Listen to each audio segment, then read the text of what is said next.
السلام علیکم میرے پیارے دوستو، کیسے ہو؟ امید ہے کہ آپ سب خیریت سے ہوں گے۔ اگر آپ میری چینل پہ پہلی بار آئے ہو تو میری چینل کو سبسکرائب ضرور کرنا۔ بسم اللہ الرحمن الرحیم۔ نبی اکرم صلی اللہ علیہ وسلم کا ارشاد ہے کہ اللہ کے ذکر سے بڑھ کر کسی آدمی کا کوئی عمل عذاب قبر سے زیادہ نجات دینے والا نہیں ہے۔ فائدہ: عذاب قبر کتنی سخت چیز ہے، اس سے وہی لوگ واقف ہیں جن کے سامنے وہ احادیث ہے جو عذاب قبر کے بارے میں وارد ہوئی ہے۔ حضرت عثمان رضی اللہ تعالیٰ عنہ جب کسی قبر پر تشریف لے جاتے تو اس قدر روتے کہ داڑھی مبارک تر ہو جاتی۔ کسی نے پوچھا، آپ جنت کے دوزخ کے ذکر سے ایسا نہیں روتے جیسا کہ قبر کے سامنے آ جانے سے روتے ہیں؟ آپ نے ارشاد فرمایا کہ قبر آخرت کی منزلوں میں سب سے پہلی منزل ہے۔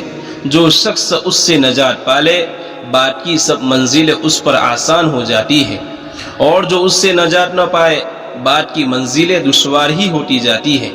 پھر آپ نے حضور صلی اللہ علیہ وسلم کا پاک ارشاد سنایا کہ حضور صلی اللہ علیہ وسلم یہ ارشاد فرماتے تھے، میں نے کوئی منظر قبر سے زیادہ گھبراہٹ والا نہیں دیکھا۔ حضرت عائشہ رضی اللہ تعالیٰ عنہ ارشاد فرماتی ہیں، حضور اقدس صلی اللہ علیہ وسلم ہر نماز کے بعد عذاب قبر سے پناہ مانگتے تھے۔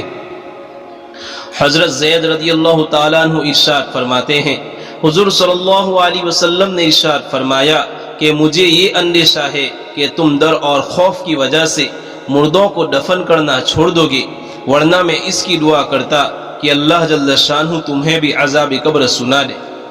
آدمیوں اور جنات کے سوا اور جاندار عذاب قبر کو سنتے ہیں۔ ایک حدیث میں آیا ہے، نبی اکرم صلی اللہ علیہ وسلم ایک مرتبہ سفر میں تشریف لے جا رہے تھے کہ حضور صلی اللہ علیہ وسلم کی اونٹنی بھڑکنے لگی۔ کسی نے پوچھا، حضور صلی اللہ علیہ وسلم کی اونٹنی کو کیا ہوا؟ حضور صلی اللہ علیہ وسلم نے ارشاد فرمایا کہ ایک آدمی کو قبر کا عذاب ہو رہا ہے، اس کی آواز سے بھڑکنے لگی۔ ایک مرتبہ نبی اکرم صلی اللہ علیہ وسلم مسجد میں تشریف لے گئے تو چند آدمیوں کو دیکھا کہ کھل کھلا کر ہنس رہے ہیں۔ حضور صلی اللہ علیہ وسلم نے ارشاد فرمایا، اگر موت کو اکثر یاد کیا کرے تو یہ بات نہ ہو۔ کوئی دن قبر پر ایسا نہیں گزرتا اس میں وہ یہ اعلان نہیں کرتی کہ میں غربت کا گھر ہوں، میں تنہائی کا گھر ہوں، کیڑوں اور جانوروں کا گھر ہوں۔ جب کوئی مومن ایمان والا دفن ہوتا ہے تو قبر اس سے کہتی ہے، تیرا آنا مبارک ہے، تو نے بہت ہی اچھا کیا آ گیا۔ جتنے لوگ میری پشت پر یعنی زمین پر چلتے تھے تو ان سب میں مجھے بہت محبوب تھا، آج تو میرے سپرد ہوا ہے تو میرا حسن سلوک بھی دیکھے گا۔ اس کے بعد وہ اس قدر وسیع ہو جاتی ہے کہ منتہائے نظر تک کھل جاتی ہے، اور جنت کا ایک دروازہ اس میں کھل جاتا ہے جس سے وہاں کی ہوائیں، خوشبوئیں وغیرہ وغیرہ پہنچتی رہتی ہیں۔ اور جب کافر یا گنہگار دفن کیا جاتا ہے تو قبر کہتی ہے، تیرا آنا منحوس اور نامبارک ہے، کیا ضرورت تھی تیرے آنے کی؟ جتنے آدمی میری پشت پر چلتے تھے سب میں زیادہ بغض مجھے تجھ سے تھا، آج تو میرے سپرد ہوا ہے تو میرا معاملہ بھی دیکھے گا۔ اس کے بعد اس کو اس قدر زور سے دباتی ہے کہ پسلیاں ایک دوسرے میں گھس جاتی ہے، اس طرح ہاتھ میں ہاتھ ڈالنے سے انگلیاں ایک دوسرے میں گھس جاتی ہے۔ اس کے بعد 90 یا 99 اژدہے اس پر مسلط ہو جاتے ہیں جو اس کو نوچتے رہتے ہیں، اور قیامت تک یہی ہوتا رہے گا۔ حضور صلی اللہ علیہ وسلم فرماتے ہیں کہ اگر ایک اژدہا بھی ان میں سے زمین پر پھنکار مار دے تو قیامت تک زمین میں گھاس نہ اگے۔ اس کے بعد حضور صلی اللہ علیہ وسلم نے ارشاد فرمایا، قبر یا جنت کا ایک باغ ہے یا جہنم کا ایک گڑھا ہے۔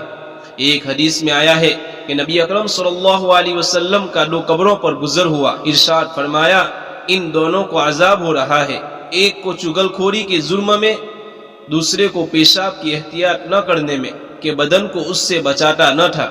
ہمارے کتنے مہذب لوگ ہیں جو استنجے کو عیب سمجھتے ہیں، اس کا مذاق اڑاتے ہیں۔ علماء نے پیشاب سے نہ بچنا گناہ کبیرہ بتایا ہے۔